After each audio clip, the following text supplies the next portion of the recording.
Bienvenue à Mondoniedo. Nous sommes juste devant la cathédrale qui est encore fermée, mais normalement ça devrait ouvrir dans la journée, donc on va pouvoir aller à l'intérieur et on va rester justement la journée ici à se balader un petit peu dans les rues de cette ville. C'est pas une très grande ville, par contre on est sur le chemin de Compostelle et on a une cathédrale très impressionnante pour la ville de Mondoniedo puisqu'il n'y a que 4000 habitants à peu près ici, et on est entre la côte de la Galice, notamment au niveau de Fos, Ribadeo, etc., où on était il y a quelques jours, et de Lugo, là où on se dirige pour ce soir et pour les prochains jours.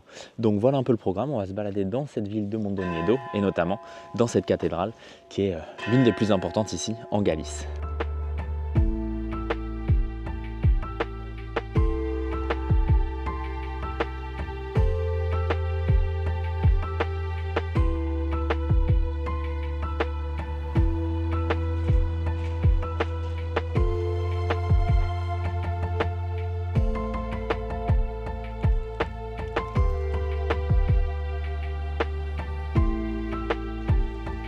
Bon, on est arrivé donc devant cette cathédrale et comme tu peux le voir, cette porte vient de s'ouvrir. Pourquoi? Parce qu'il est à peu près 11 h. C'est parfait, on va pouvoir aller visiter un petit peu l'intérieur de cette cathédrale et on est sur la place de la cathédrale tout simplement, lieu emblématique, la plus grande place de la ville, puisqu'ici à Mondoniedo, c'est pas très grand, il n'y a pas beaucoup de rues, c'est très historique par contre, et évidemment il y a beaucoup d'églises et notamment cette cathédrale qui domine toute la ville.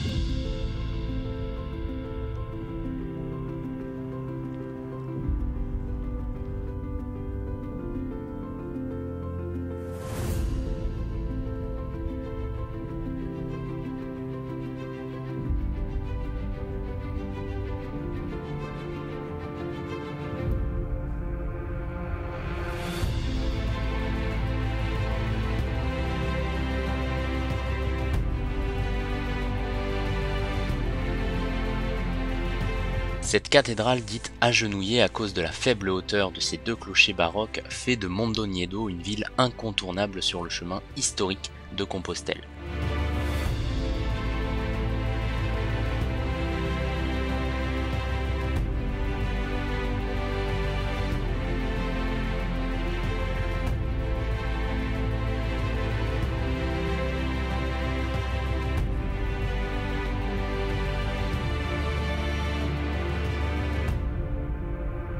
La cathédrale Nuestra Señora de la Asunción fut construite à partir du XIIIe siècle dans un style roman cistercien et se distingue par sa simplicité, notamment à l'intérieur où elle est dénuée de toute décoration superflue. Elle est depuis 1902 un monument national pour l'Espagne et l'une des cathédrales les plus emblématiques de Galice.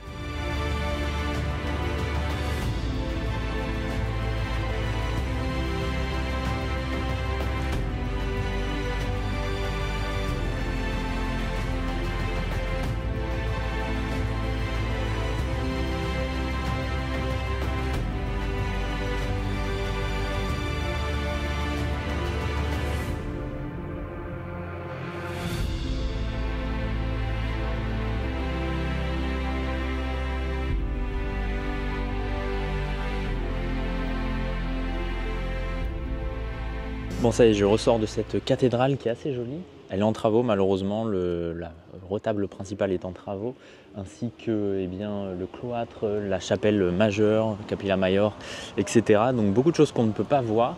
Ça sera une bonne occasion de revenir dans cette ville et de toute façon dans toute cette zone. Mais du coup je repars sur cette place, cette fois sous le soleil, puisqu'il repleuvait un petit peu là en sortant.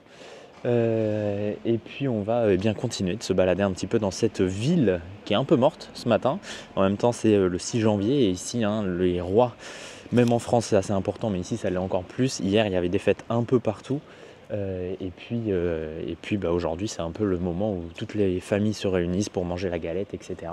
Et c'est aussi le moment où les enfants reçoivent les cadeaux, puisque à Noël c'est désormais un petit peu aussi la tradition, mais c'est surtout culturellement en Espagne le jour des rois, donc le 6 janvier, aujourd'hui, que les enfants reçoivent les cadeaux et non le 25 comme en France.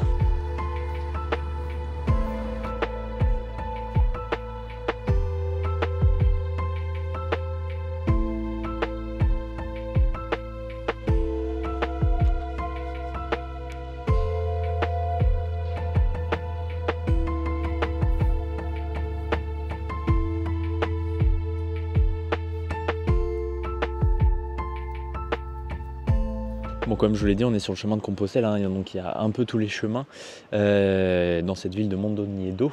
Et il y a également plusieurs histoires, alors l'histoire religieuse, mais également l'histoire militaire, puisqu'ici à l'époque, c'était la porte da Fonte, qui faisait partie de la muraille médiévale, hein, qui entourait le centre-ville, la vieille ville même en fait de Mondoñedo. Et puis on a toujours beaucoup de monuments, bâtiments historiques. Ici on a la Fonte Vela, donc la fontaine Vela, qui a été construite au milieu du XVIe siècle. La cathédrale, elle a été construite au XIIIe siècle. Je vous mettrai comme d'hab un peu plus d'infos sur Insta, c'est guillaume.lre.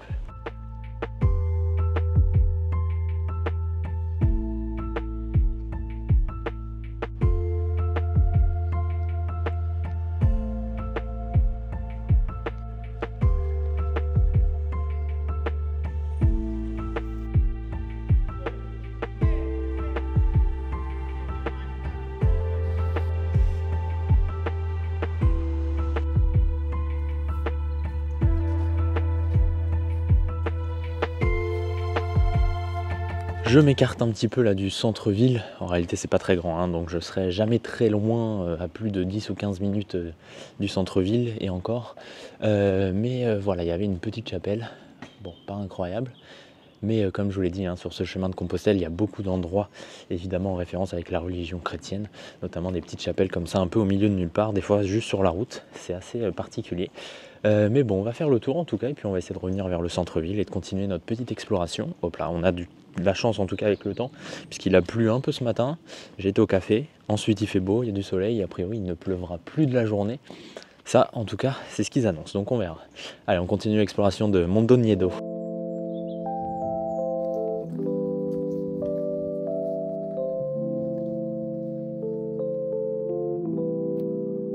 Bon, en fait, la chapelle, elle était là. Alors, à chaque fois, elles sont fermées en général, mais il y a toujours une petite ouverture pour qu'on puisse voir l'intérieur.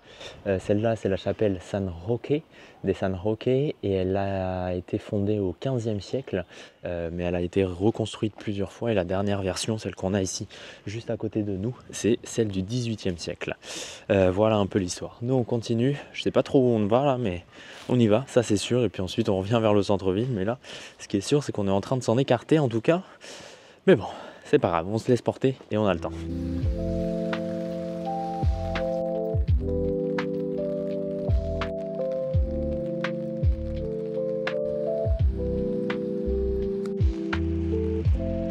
Comme bien souvent, quand ils annoncent qu'il ne pleuvra plus, eh bien il pleut. Alors c'est assez particulier parce qu'on a un beau soleil, mais il y a un nuage a priori qui est arrivé de je ne sais où. Et donc là il pleut, donc parapluie obligatoire. Et moi je me dirige vers le patio des San je ne sais plus quoi, mais ça grimpe un petit peu, et derrière moi là-bas on a le centre-ville, donc je suis en train de m'écarter du centre-ville, normalement c'est pas très loin, et je sais pas trop ce qu'on va voir d'ailleurs, mais bon, on y va.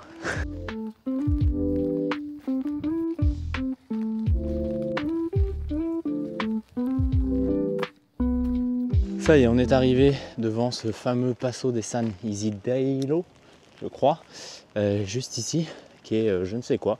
Je vous mettrai plus d'infos comme d'hab sur Insta, mais a priori c'est un ancien bâtiment militaire ou quelque chose comme ça.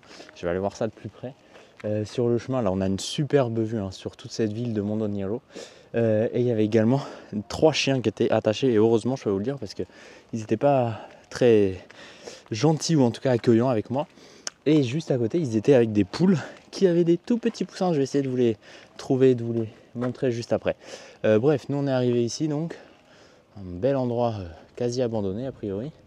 C'est donc le Pazo de San Isidro qui est un manoir a priori associé au capitaine Pedro Fernández Vamón en Saavedra et sa femme Maria de Lozada en 1627, de ce que je comprends, qui viennent du couvent de San Salvador de Villanova de Lorenza. Voilà, je vous mettrai plus d'infos comme ça sur Insta parce que c'est pas très compréhensible juste lu comme ça. Hein.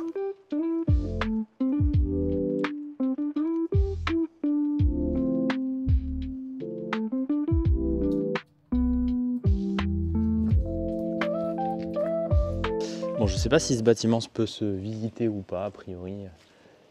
Il y a une sorte d'accueil ici, mais c'est fermé évidemment aujourd'hui. Et on est sur un chemin de randonnée en fait. Et là, a priori, il y avait aussi une petite chapelle. On ne peut pas y accéder, mais il y a toujours une petite fenêtre, comme je vous les ai dit. C'est pour ça qu'on a pu voir un peu l'intérieur. Puis sinon, un beau bâtiment en pierre, hein, évidemment. Mais là, après, on part en rando. Et j'ai absolument pas prévu de faire une rando aujourd'hui. Je vous montre où je suis. Hein. Je suis vraiment dans les champs. Je ne sais où. On va plutôt faire demi-tour, revenir sur la route. Et puis redescendre vers le centre-ville pour continuer notre petite découverte de Mondoniello. Mais bon, on est venu là, ça valait le coup, au moins on l'a fait. Comme d'hab, on pourra dire qu'on est venu ici, même si c'est pas la chose la plus impressionnante de cette ville.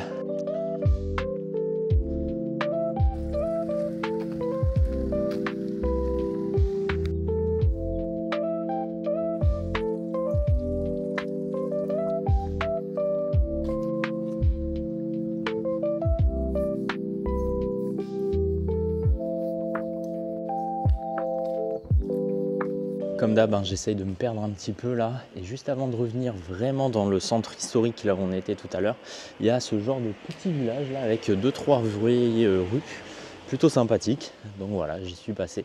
Au lieu d'être sur la grande route, je suis passé par ce petit village qui est juste avant donc ce centre-ville historique que l'on voit là-bas avec un grand bâtiment et les 2 tours de cette cathédrale. On y retourne justement dans ce centre-ville.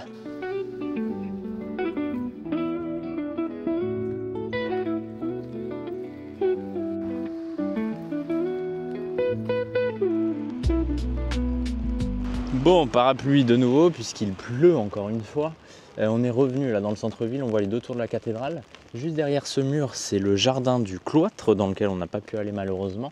Et de l'autre côté, là, ici, c'est eh bien l'école, a priori, de Mondoniello, tout simplement.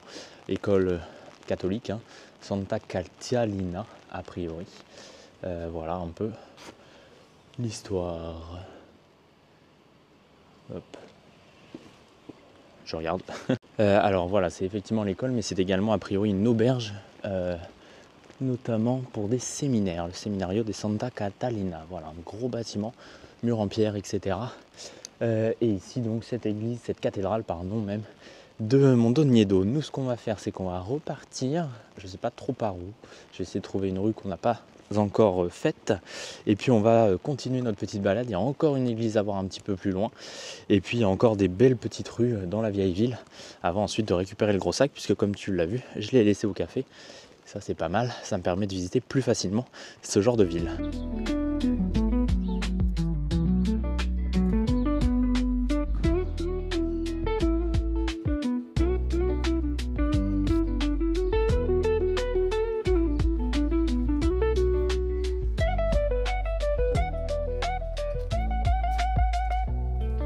Et là, je suis passé par une petite rue où on a encore les restes de la muraille médiévale qui a été construite au début, ou en tout cas au XIVe siècle pour sûr. Donc voilà, qui protégeait, pardon, c'est la traduction, qui protégeait la ville, le cœur de la ville, avec notamment la cathédrale, hein, et puis toutes les petites rues que l'on a déjà faites et que l'on continue de faire.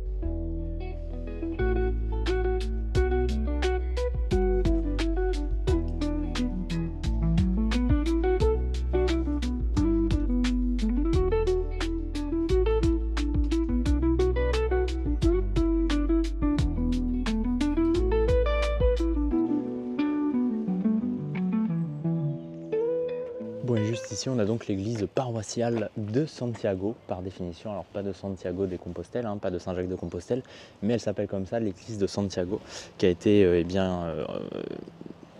inaugurée, ouverte en 1901.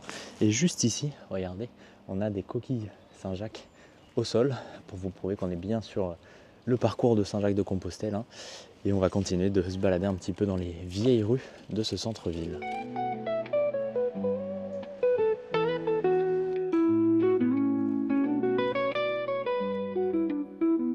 Pour le coup, l'église là est fermée, hein, donc on ne pourra pas rentrer dedans. Et juste à côté de cette église, on a donc l'hôtel de ville, le Concello de Mondoniello. Juste là-bas, on a la place principale vers laquelle on va se diriger. Mais avant ça, on va repartir un peu vers la gauche pour continuer un peu l'exploration de ces petites rues.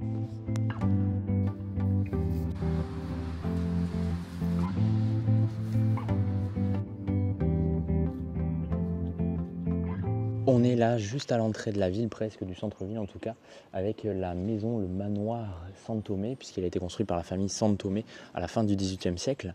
Et il se caractérise notamment par ces deux emblèmes ici, ces deux armoiries, oui, pardon. L'une qui représente Santomé et Labra, et l'autre Segador, Aguado, en Villamil. Voilà un peu l'histoire de ce bâtiment. Nous, on repart par là-bas pour aller sur cette fameuse place principale de la ville, juste à côté de l'hôtel de ville, et de là où j'ai pris mon café aussi, donc ça c'est parfait. Je pourrai récupérer mon sac. Et puis de toute façon, je suis là encore quelques heures puisqu'il n'y a pas beaucoup de bus, donc je dois attendre un autre bus pour me diriger vers Lugo, où on va rester quelques jours puisque ça reste une ville beaucoup plus importante avec près de 100 000 personnes. Mais ça, on n'y est pas encore pour l'instant. On a Mondoniedo.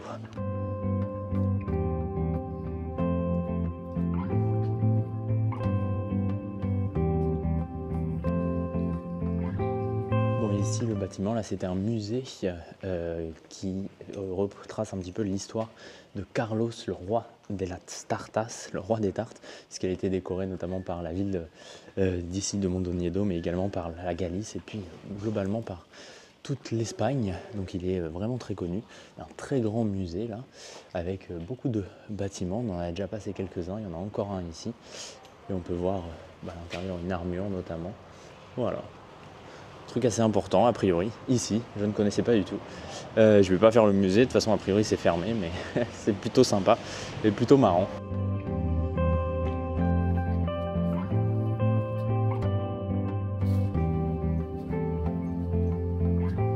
Bon, avant d'aller sur la place, là j'ai découvert une nouvelle petite rue. Regardez, plutôt sympathique avec des maisons colorées là-bas au bout. Encore une fois ça grimpe un peu ici, hein, toujours. On est vraiment dans les montagnes, mais bon on va aller voir ce qu'il y a au bout, et je sais pas jusqu'où ça va d'ailleurs. Et puis petite précision, alors a priori Concello, j'imagine que ça veut dire commune, puisque c'est aussi marqué sur les plaques des rues. Donc Ayuntamiento ça veut dire mairie, hôtel de ville, et Concello ça doit vouloir dire commune. Je mets des guillemets, des précisions, enfin et je suis pas sûr de moi, mais de ce que j'en déduis en tout cas ça doit être ça. Allez, on marche là-haut et on grimpe.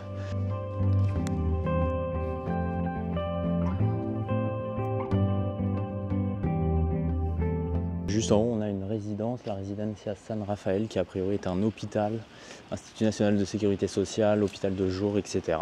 Centre de jour, donc partie un peu sociale et médicale de la ville sur les hauteurs.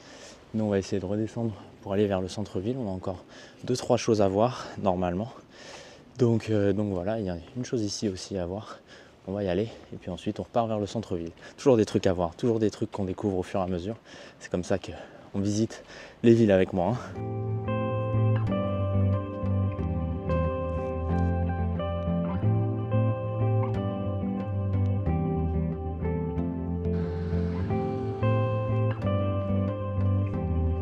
C'est pas qu'une petite chose en fait qu'il y a ici.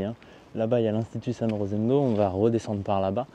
Ici il y a a priori cet hôpital qui est vraiment assez impressionnant. Je ne sais pas si c'est un hôpital religieux, un hôpital de soins ou quoi que ce soit. J'imagine, vu les emblèmes et tout ce qu'il y a dessus.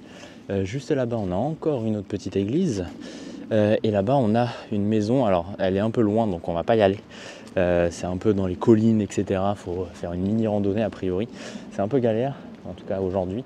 Peut-être qu'on reviendra et qu'on pourra y aller un autre jour. Mais voilà, là il y a cette église qui est un peu au bout de la ville, donc on va aller la voir. C'est également sur le chemin de Compostelle, le chemin de Compostelle part là-bas après. Mais nous on va pas y aller, on reviendra plutôt en arrière pour aller voir normalement les 2-3 choses qu'il y a vers le centre-ville qu'on n'a pas encore vu. Et on sera pas mal pour cette découverte de Mondoniedo.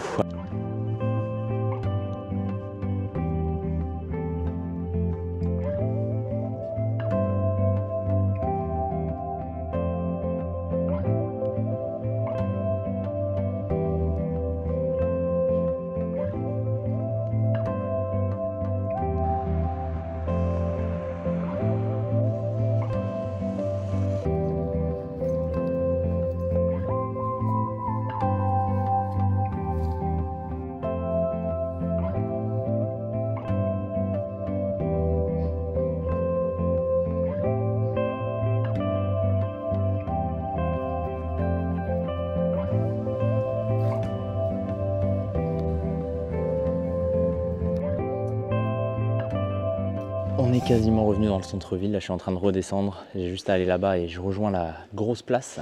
Mais juste ici c'est le couvent des conceptionnistes qui a été fondé dans le XVIIe siècle et voilà, qui a été notamment ouvert ici en 1656 a priori. Mais le couvent a été refait en 1716. Bref, je vous mettrai comme d'hab plus d'infos sur Insta. J'essaie de vous partager un peu les infos que je peux choper là sur les petits panneaux. Mais c'est en espagnol ou un peu en anglais, mais compliqué. Mais en tout cas, joli bâtiment encore une fois. Comme d'hab, hein, sur ce chemin de Compostelle, beaucoup d'églises, beaucoup de bâtiments religieux.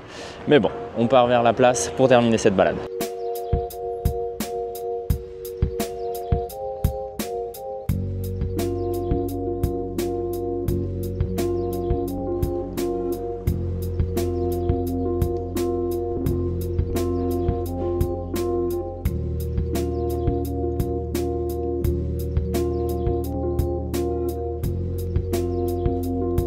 Ça y est, on est arrivé sur cette place. C'est ici que se termine donc cette visite de Mondoniedo. N'oublie pas évidemment de t'abonner à cette chaîne YouTube. N'oublie pas de me rejoindre sur Insta et TikTok, c'est guillaume.lre. Et puis nous, on se retrouve très bientôt du côté de Lugo pour voir la suite de cette aventure. Toujours en Espagne, mais bientôt au Portugal. Mais pour l'instant, on profite de la Galice espagnole avec un temps parfois mitigé, mais bon, un peu de soleil quand même. Allez, on se donne rendez-vous très bientôt pour de nouvelles vidéos. Ciao!